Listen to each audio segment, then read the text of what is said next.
भूख लगेगी तो दोनों मिल बांट कर खा लेना।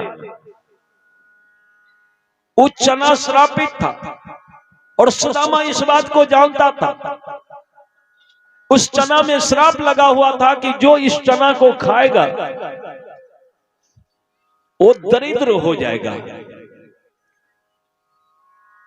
सुदामा जब उस चना को देखा तो विवश हो गया, क्योंकि एक तरफ गुरु माता की आज्ञा है कि खा लेना, लेकिन उस चना में श्राप लगा है। अब सुदामा सोचता है कि मेरा मित्र यदि ये चना खा जाएगा तो मेरा कन्हैया दरिद्र हो जाएगा, तो फिर दुनिया को कौन चलाएगा। सुदामा विचार किया।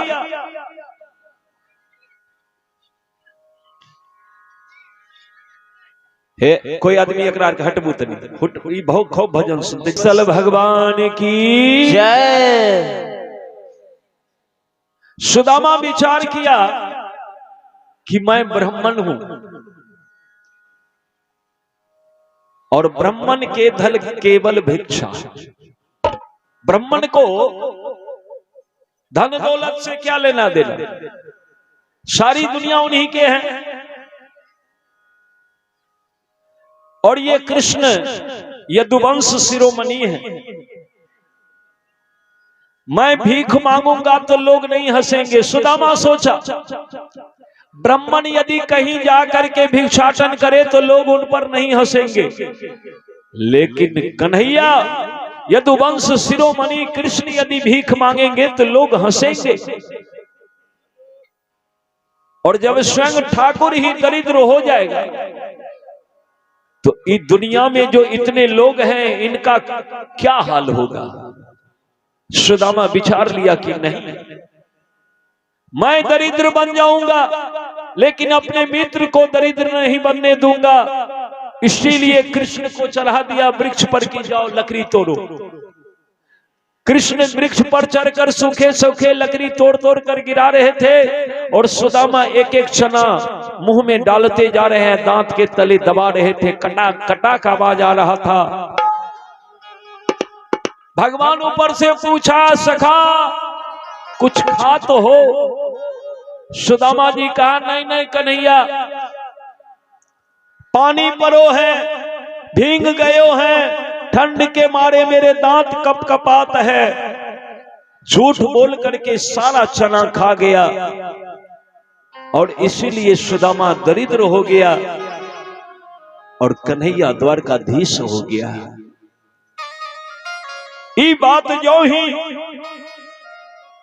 सुदामा ने इशारे में कन्हैया से कहा कि झूठ नहीं बोला था, मैं झूठ नहीं बोला था कन्हैया, अपने मित्र को दरिद्रता से बचाया था। अब तुम्हें यदि लग रहा है कि मैं झूठ बोला तो मान लो कि मैं झूठ बोल दिया। आज भी झूठ नहीं बोल रहा है सुदामा। सुदामा सोचा कि हमारे पास में अरबा चावल है। आई कन्हैया इस भरी सभा में कहते हैं कि सखा कुछ लाए हो।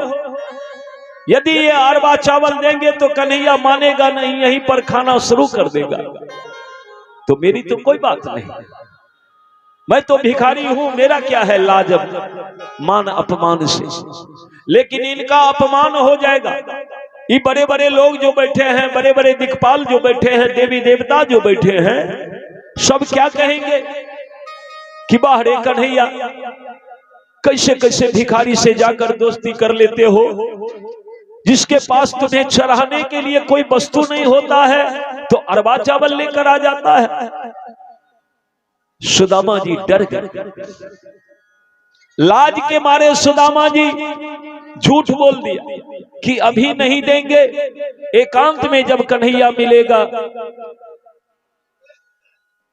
रखो न बाबा, जुठा भेजे थे एक लोटा पानी मंगे धोन कुल्ला करबे, बीच में जे मन है करे। बोलिए भक्त वत्सल भगवान की जय। सज्जनों, सुदामा जी तो कन्हैया के लाज बचाने के लिए झूठ बोल दिया, और भगवान जो ही कहा कि सखा अभी भी झूठ बोल रहे हो, बस इशारे में सुदामा जी ये सारे बात बोल दिए तो भगवान के भी आंख से आंसू गिरने लगा। और नीर नैनों से क्षमा क्षम बह चली, अरे नीर नैनों से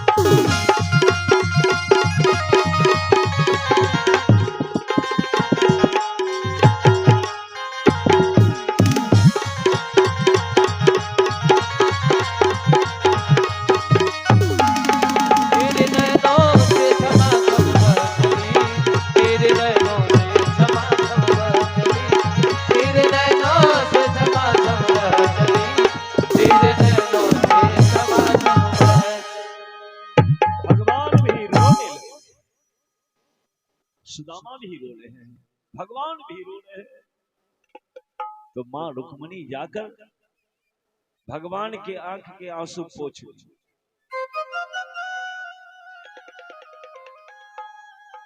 भगवान के आंख के आंसू पोंछकर और कहने लगे स्वामी स्वागत नहीं करेंगे मित्र को। तब भगवान कहे कि सखा चलिए कुछ नहीं लाए तो कोई बात नहीं, एक बात बताइए कि आप जब से आए हैं, आप जब से आए हैं तब से हाथ में हाथ डालकर बैठे हैं, हाथ में कोनो बीमारी है? बोलिए भक्त वत्सल भगवान की जय। भगवान आपको सुख शांति के दान दे, माता जी मंगल कामना करते हैं, बहुत बहुत धन्यवाद। भगवान के कि सखा हाथ में कोनो बीमारी है, हाथ एको बार खोलते नहीं। सुदामा क्या हाथ खोलेंगे, क्योंकि सुदामा जी तो टंडुल के पोटली कांख में लेकर बैठे थे, और हाथ यदि इधर उधर करेंगे तो पटलिया गिर जाएगा, सब लोग देख लेंगे टंडुल के पोटली।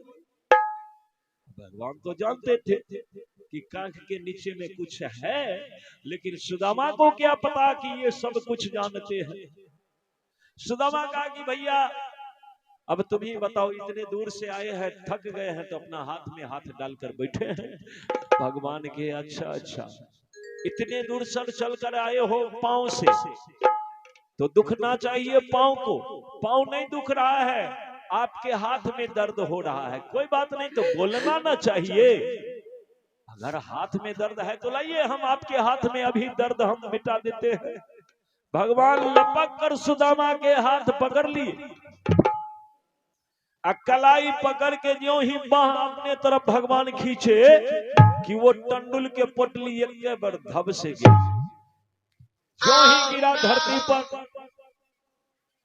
भगवान झट से उस टंडुल के पोटली को पकड़ लिए और बातों ही बात में सुदामा जी के उस टंडुल के पोटली को खोल दी। दोनों हाथ में भगवान टंडुल को संभालते हैं और देखते ही देखते भगवान उसमें से 2 मुट्ठी खा जाते हैं। अब तो सब देखते रह गए, बाप रे बाप, ये भिखारी क्या लाया है कि भगवान इतने भावुक होकर के भिखारी के ये अरबा चावल 2 मुट्ठी खा गया। 2 ही मुट्ठी नहीं, जो ही तीसरा मुट्ठी लेकर भगवान खाना चाहते हैं, भोग लगाना चाहते हैं, बस मां रुक्मणी दौड़ कर आई और भगवान के कलाई पकड़ के इशारा दिए कि स्वामी ये क्या कर रहे हैं। 2 मुट्ठी खा करके तो 2 लोग के ऐश्वर्य अपने मित्र को आपने दे ही दिया, आई तीसरा मुट्ठी जो खा रहे हैं तो क्या तीसरे लोग भी अपने मित्र को देना चाहते हैं, तीनों लोग अपने मित्र को देकर के संग सुदामा जैसा बनना चाहते हैं। हाथ पकड़ लिया रुक्मिणी, भगवान के मुट्ठी में वो तीसरा मुट्ठी चना टंडुल पड़ा है। देखिए भगवान इशारा दिए, रुक्मिणी कलाई छोड़, खाने दे मुझे। जो हमारे लिए दरिद्र बन गया और उनके लिए हम दरिद्र बन जाएंगे तो अनर्थ हो जाएगा। बन जाने दे दरिद्र मुझे। मेरे वजह से मेरे सुदामा गली गली में ठोकर खाया, मेरे वजह से मेरे सुदामा को भीख मांगना पड़ा, मेरे ही चलते मेरे सुदामा को लोग दरिद्र कह दिया, और तू मेरी हाथ पकड़ रही है। छोड़ रुक्मिणी छोड़, खाने दे मुझे।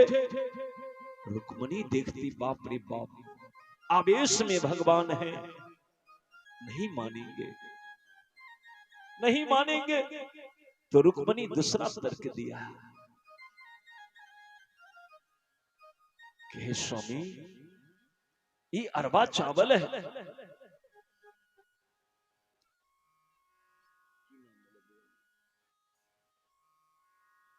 आप हैं आशीष यादव के मम्मी जी, आशीष यादव के मम्मी जी के सुजन से ये 52 रुपए के भेंट है। भगवान की कृपा आप पर बनी रहे, स्व परिवार सानंद जीवन यापन करिए, भगवान से मंगल कामना करते हैं। भगवान इशारा दिए, रुक्मिणी छोड़, खाने दे मुझे। रुक्मिणी कहती, स्वामी अरबा चावल है, 2 मुट्ठी तो खा ही गए हैं, तीसरा मुट्ठी खाएंगे तो अधिक हो जाएगा। अरबा चावल है, कहीं पेट खराब हो गया तो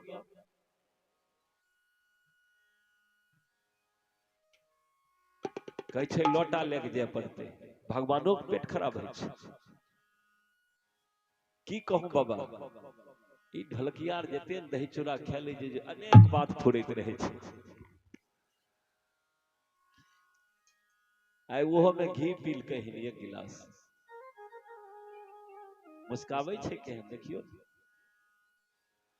बोलिए भक्त वत्सल भगवान की जय। माता रुक्मिणी कही कि स्वामी पेट खराब हो जाएगा। भगवान कहे कि रुक्मिणी छोड़ हाथ, हम कुछ नहीं सुनेंगे, जो हो जाए, हमें कोई परवाह नहीं, खाने दे मुझे। माता रुक्मिणी कही कि बाप रे बाप, कहीं आवेश में मालिक की तीसरा मुट्ठी खा लिया तो हमको पटरानी क्या, नौकरानी के काम करना पड़ेगा। मां रुक्मिणी तुरंत तीसरा तर्क देती, स्वामी ये आपके मित्र के घर का प्रसाद है और प्रसाद अधिक नहीं खाना चाहिए, प्रसाद अधिक नहीं खाना चाहिए। प्रसाद कितना लेना चाहिए ध्यान देंगे, तब प्रसाद लेकर जिह्वा पर रखिए और 2-4 सेकंड में वो जिह्वे पर समाप्त हो जाए, तब हुआ प्रसाद। आप पेट में यदि चला गया ना तो वो प्रसाद नहीं है, ध्यान रहे। प्रसाद तो बस उतना लिया जाए कि जिह्वा पर से कंठ तक उतरते उतरते वो समाप्त हो जाए। आप तो 2 मुट्ठी खा लिए। देखबे ने कहीं कहीं भजन में प्रसाद बांटे छे, देखे छिए कि 1 गो आदमी 5-5 बेर प्रसाद ले लो। धिया पुता के बात नहीं कही छो, धिया पुता के नहीं बुझे लावे छे, लेकिन जकरा बुझे लावे छे वो आदमी 5-5 बेर प्रसाद ले लो। एक बेरी हाथ बढ़ा दिलो, एक बेरी हाथ बढ़ा दिलो, ऐसा नहीं करना चाहिए। प्रसाद उतना ही खाना चाहिए कि कंठ के बाद अंदर वो नहीं जाए, कंठ में जाकर समाप्त, वो हुआ प्रसाद। रुक्मणी के ये तीसरा तर्क सुनकर भगवान रुक गए। बोलिए भक्त वत्सल भगवान की जय। रुक्मणी तीसरा तर्क दिए कि स्वामी आप ही कहते हैं कि प्रसाद अधिक नहीं खाना चाहिए, एक दाना हो गया बहुत है, आप 2 मुट्ठी खा गए, तीसरा मुट्ठी भी खा रहे, हम लोगों के नसीब में नहीं होगा। की कह लिया ये माता जी की तरफ से ये भेंट है। बैठ गो, बैठ जाओ। भगवान आपको सुख शांति के दान दे, मंगल कामना। बहुत बहुत धन्यवाद सज्जनों। भगवान तीसरा मुट्ठी टंडुल लेकर के रुक्मणी के आंचल में डाल दिया, कहा जाओ सब एक एक दाना मिल बांट कर खा लेना।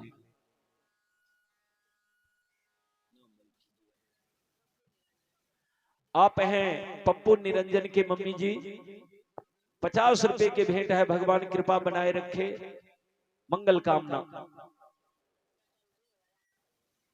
शकल देव और राम कलेश के मम्मी जी की तरफ से भी 50 रुपए के भेंट है। भगवान कृपा बनाए रखे माता जी। प्रदीप यादव के मम्मी जी हैं, 20 रुपए की भेंट है। भगवान कृपा बनाए, मंगल कामना करते हैं। सज्जनों, भगवान वो तीसरा मुट्ठी रुक्मणी के आंचल में डाल दिए और बाबूजी 2 लोक के ऐश्वर्य सुदामा को दे दिए। सुदामा जी 5 दिन द्वारका में रहे और 5 दिन के बाद जब अपने घर गए तो जहां पर सुदामा के टूटी फूटी झोपड़ी थी,